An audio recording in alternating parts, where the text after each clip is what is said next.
Hello, hello, this is Pigsy to another video. My goodness. So, I've been doing a kind of carnivore diet. Classically, when I meet people and we start talking, eventually they say, well, you've got to have some vegetables. And then I have to explain that it's not a permanent thing. I haven't decided I'm going to eat meat for the rest of my life. It's on its own. I mean, what'll happen is the occasional meal, I have to have a completely different type of meal, but I simplify it a little bit. So there's a bit of elimination work going on. Jesus, there's some people want to cut across your side of the road, and it's quite annoying actually. So a little bit of elimination, like I try different meats. Also, I might look at fish. It's a difficult time of year because people are going out and doing things. They are giving me their meals. They're saying, well, I was going to throw this away. It's just a day out of date. You know, it's a bit like earlier. I've had some give me some crumpets. But I said I'd probably freeze them. I'm going to have to freeze everything coming in from them because I'm not going to be planning to eat it because they're not eating it.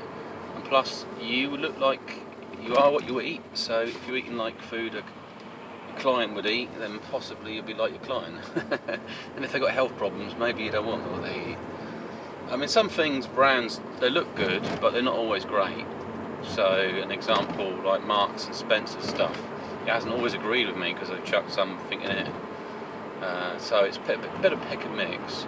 Yesterday, someone gave me some chicken legs, somebody's like pre-cooked one. So what I'm going to do is I'm going to strip off the meat, fry it in butter, put some eggs with it, maybe some bacon, and I've also got a peppered steak. I might have one of them as well.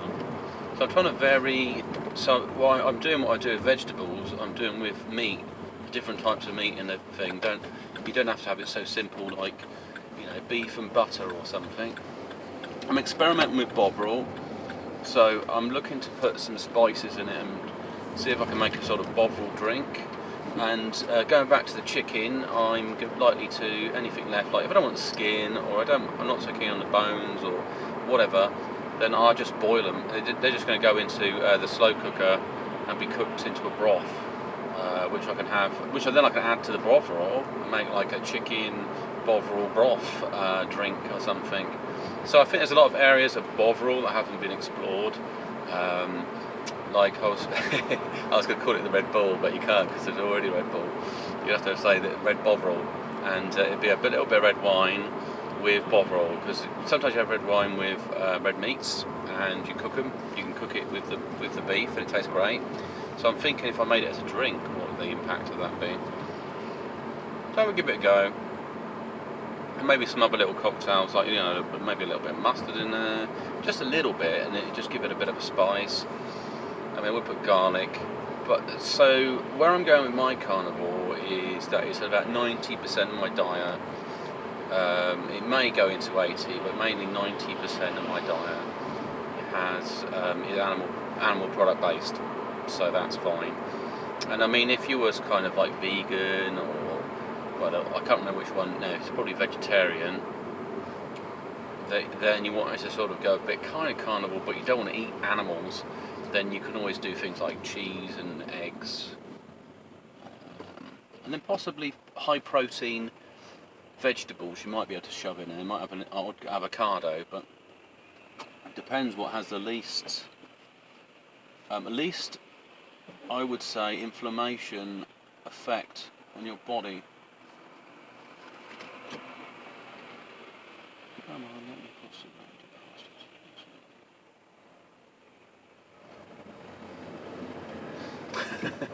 They're not bastards really, that's just me. I've noticed actually in my voice, this is something interesting. It's like we have different multiple personalities within us.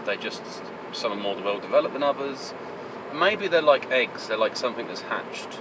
You know, somebody goes through an experience or is exposed to something new, they have to foster and grow a kind of character of themselves, and this kind of comes off like a branch from a tree, and it's a variation of themselves. And at a deeper level, it could be more of a spiritual connection, it could be spiritual attachments, other things. So, just check this traffic. So sometimes I notice if my voice sounds a bit more gravelly, that is probably a more male persona, and why, you know, there's also sort of a female aspects. So no, I think no sex is completely one or the other, because we've got raised with parents, and so we've got some version of them in us as well. We've just got maybe the more male aspects or female aspects we draw on, and women are often like that as well. You might see the characters more predominant in certain times of their hormones. Hormones shift their character. Now they don't have any choice around that. If they become more, kind of aggressive, then that's just the hormone shifts really. They just need, as long as they're aware of it, then they can think, well, I'll deal with this situation next week, and I'll be a bit more calmer. I don't want to go into a situation where I've got, you know, people stressing me out or whatever. So yeah, there's terms what they you know, that person wants to do. So I might look at go back to food. I might look experimenting with meats, but there's no issues with spices. I mean, it's things. I guess I need to write down what I'm avoiding adding into the meat, and I say that the majority is meat in the mix, because why there's spices and other things, they probably get processed fairly quick, and the meat takes a lot longer. The issue is constipation, so it may be that at some point I might have to switch.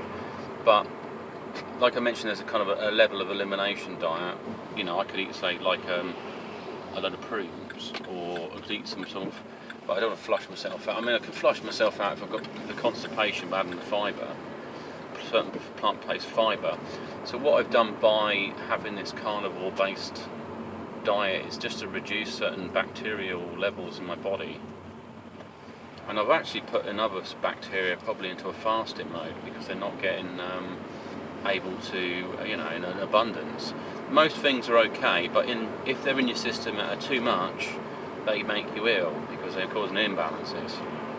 They've got byproducts from whatever they produce and other things. They cause irritation, and then your gut police go into overdrive, which you commonly think of the immune system, and so it all kicks off in there, and it goes wild. And you get ill. It's a bit like I mentioned that viruses live in your body as well. You know, a lot of viruses can't live for a long time outside of a human host, or well, they're the actual host if that's an animal as well. Some of them have gone cross-species for whatever reason, and I mean, their function is they exist, and they cull the herd because it's probably just part of nature. You know, if you're weak or sick, that there's an option to die, and these things create that window because they make you ill, and to the point that your body just gives up, I guess. So they've got to have a function in nature, but they also maybe they encourage you to become stronger. It's if you try to eradicate the virus, you'll get a stronger version of it, because unless you can wipe it out in one ear, you won't. And I mean, other things people get inoculated and vaccinated with, they've got either virus cultures or things with similar proteins or whatever they put together. I'll have to do a bit of research how vaccines, I mean, you know the basic science. They say, hey, it's a dead virus, or it's the proteins, or it helps your body to recognise it. Something like mask other viruses, and like I say, if something lives in you as a virus anyway, and then it encounters another virus, it may become active because it's trying to defend its territory. You know, it's like sticking a foreign dog in your backyard. when you've already got a dog, they're not going to suddenly get along with each other. They'll be like, well, I've got an enemy, I've got to reproduce, I've got to take control of the situation. Same with humans and resources. Or it might try to pair up and mutate with it.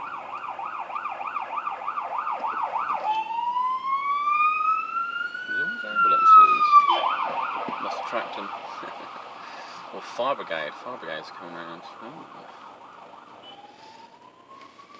I mean, generally from the carnivore, I feel like I've lost a bit of weight, maybe I slimmed down. However, I feel a bit constipated, so I'm not really going to be rushing to eat food. Some of it's hard to avoid completely, social stuff. You know, especially in a more festive time of the year, somebody says, hey, I've got some shortbread, I know you like it, you want to try it out, or whatever, that's it. But what you do is the fasting. And the other thing as well is I can see stuff about carnivore diets, but I haven't seen much about carnivore omads. Some people say they do intermittent fasting, but I don't know if they do it as much as I do, put it that way. You know, some people are obviously. They're Omad for life sort of types, which is cool. Just let him, that's it. Oh. Yeah, that's it. So I tend to swing between intermittent fasting and Omad. And with a dense food, I've just been sticking to an Omad, apart from what might deviate in the windows if I'm having cups of milky tea and the occasional biscuit. So I had 2 biscuits this morning because I was offered them. So I had an oatmeal one and I had some of that, and I thought, well, I haven't had that, see what happens. I can feel my body fat's really warm in my stomach, so the hormones involved, the glycagon is active. That's what you got, these 2 hormones, insulin and glycagon. I guess insulin deals with more the plant-based stuff, and the glycagon deals with animal-based foods, typically. Or oils, maybe, possibly, but they say don't cook things in oil. So there's an area of experimentation, you know, what you can cook, and it's going to be a case of a bit of elimination. I should keep myself as a food diary, so then I know where it's going right and where I'm going wrong, sort of thing. You know, things that didn't work.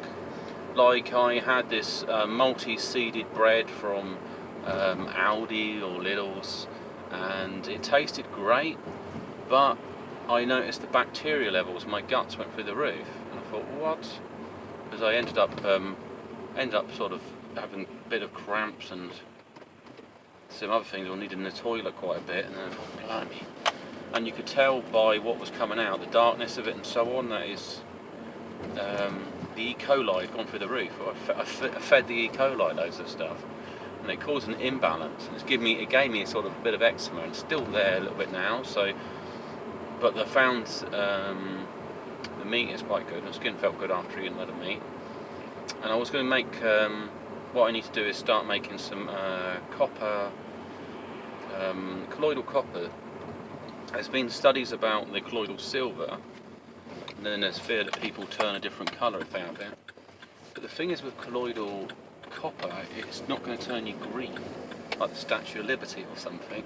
You're not going to turn like that, because in your veins they're green anyway, so copper is much more natural for your body to process. Silver's in your body, and I think gold as well, but they're in a lower abundance, and there may be other reasons why. It could be due to the health, etc. It could be because they accumulate, your body finds it hard to get rid of them. Who knows? Anyway, this is Peter signing off, and I will speak to you soon.